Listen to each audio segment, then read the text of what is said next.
Faly miarabantsika tsirey avindray tratra izao alarobia maraina fa 7 volana aprily izao misaotra an'Andriamanitra isika fa mbola meny maraim-baovao ary iriny zany hitondra vokatsoa eo amin'ny fiainanao. Aloha anderatsika ny amin'ny mofinainan'io dia ivavakasika. Ianay tsara indrindran-danitro mbola fempisaoranao izahay noho ny amin'ny tombontsoa lehibe izay ananay ankehitriny dia ny fiarahana aminao. Ngataka aminao izay tompo mba amboarinao hatrany ny foamam-pananay ka hitombo finoana izahay hikatsaka ihany koa ny famarinana avy aminao ary ho tia ny fahamasinana. Meteza ianao hanamboatra ny hatrany tonoana sy angatany aminaran'i Jesosy. Amen. Lohateny mofinainantsika androany dia manao hoe raiso ny fanahy masina.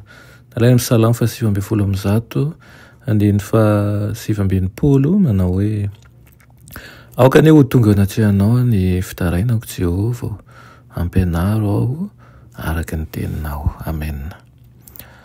Natao ambanin-javatra ny Baiboly fa ny tenin'ireo lehilahy sy vehivavy heverina ho malaza kosa nasolo azy. Engane ny tompo amela ny helontsika noho ny fanamavoitsika ny teniny.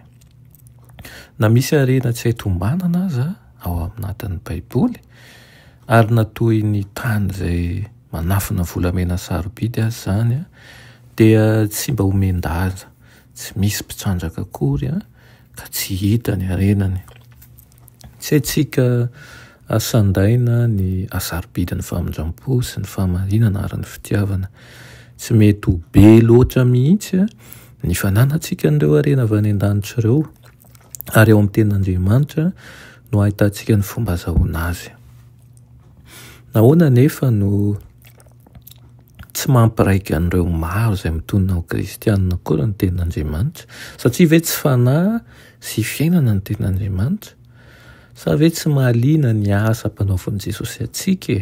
Rehefa mandidy atsika izy manao hoe diniozy izy ny soratra masina dia hoy koa Jesosy hoe ny teny izay nolazaiko taminareo dia fanahy sy fiainana. Fa ny zava-panahy dia takarina ra-panahy ary ny antony tsy mahaliana anao dia ny tsy fanananao ny fanan'Andriamanitra. Misy fiainam-baovao mikorina ao anatinao rehefa mifandrindra amin'ny tenin'Andriamanitra ny fonao. Misy hazavana vaovao ihany koa mamirapiratra eo amin'ny andalana tsirairay ary manjary feon'Andriamanitra miteny amin'ny fanahinao zany. Dia toy izany no andrenesanao hevitra avy any an-danitra mba hafantaranao ny lalakale, mba hafaranao misitraka ihany koa amin'ny fahafenony ny tombontsoa izay omen'Andriamanitra anao isan'andro isan'andro. Tokony angataka amin'i Jesosy tokoa isika mba hanokafany ny saintsika, ahafahantsika mahatakatra ihany koa ilay fahamarinan'ny lanitra. Raha mampihetry ny fotsika eo anatrehan'Andriamanitra isika, raha esorintsika ao aminatintsika ny avinavina sy ny fihariana ary ny fitiavan-tena, ary raha manam-paniriana marina sy finoana mihorim-paka isika dia noho ny fahasoavany be dia be ny nomenantsika. Dia mirapiratra ao an-tsaintsika ihany koa ny tara-pahazavan'ny masoandro ny fahamarinana ka hanazava ny fahatakaratsika izay maizina. Jesosy ny fahazavana izay manazava ny olona rehetra eto amin'izao tontolo izao. Tonga izy hitady sy hamonjy ny very ary tsy navela nisy n'inona nampiala azy ao amin'ny tanjona izay tokany io. Napetrany teo an-tananao ity asa ity. Fanontaniana dia manao hoe hanatanteraka an'izany tokoa ve isika? Engane isika mba hanana safidy tsara sy hanana fanapa-kevitra miandahany amin'ny Kristy. Amen. Ianay tsara indrindran-danitro mbola misaotra anao izahay amin'izany teninao izany.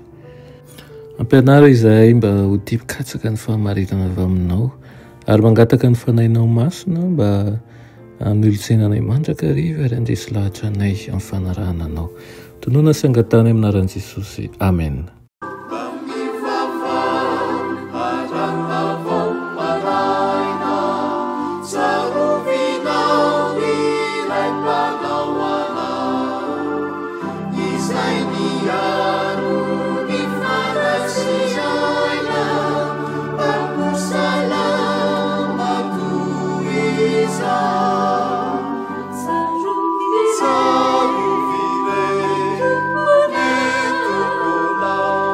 Maria.